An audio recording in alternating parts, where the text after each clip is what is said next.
চলো বন্ধুরা, তোমাদের কাছে একটা গোলাপ ফুলের গল্প বলি।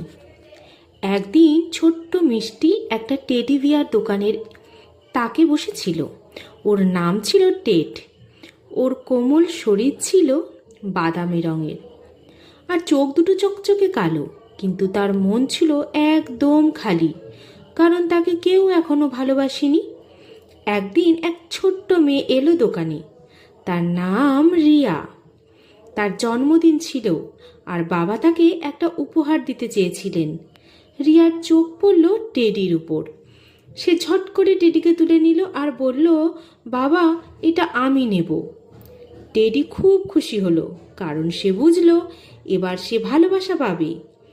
রিয়া টেডিকে সঙ্গে নিয়ে গেল এক সুন্দর বাগানে।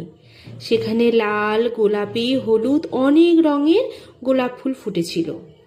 টেডি গোলাপের সৌন্দর্যে মুগ্ধ হলো, কিন্তু তখনই একটা হালকা কান্নার শব্দ শুনতে পেল। সে তাকিয়ে দেখল এক লাল গোলাপের পাপড়িগুলো শুকিয়ে যাচ্ছে। গোলাপটি বিষণ্ণ স্বরে বলল, আমি এখন আর সুন্দর নই, তাই কেউ আমাকে ভালোবাসবে না। টেডি মৃদু হেসে বলল, সুন্দর তো শুধু বাইরের জিনিস নয় গোলাপ ভাই, তোমার সুগন্ধ, তোমার কোমলতা, এসবই তোমাকে ভালোবাসার যোগ্য করে তুলেছে।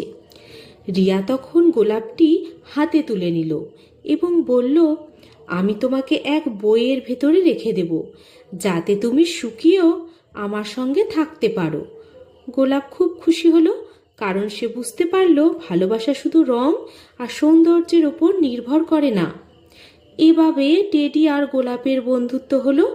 একজন ভালোবাসা পেল আর একজন জানল ভালোবাসা কখনো হারায় না, শুধু রূপ বদলায়।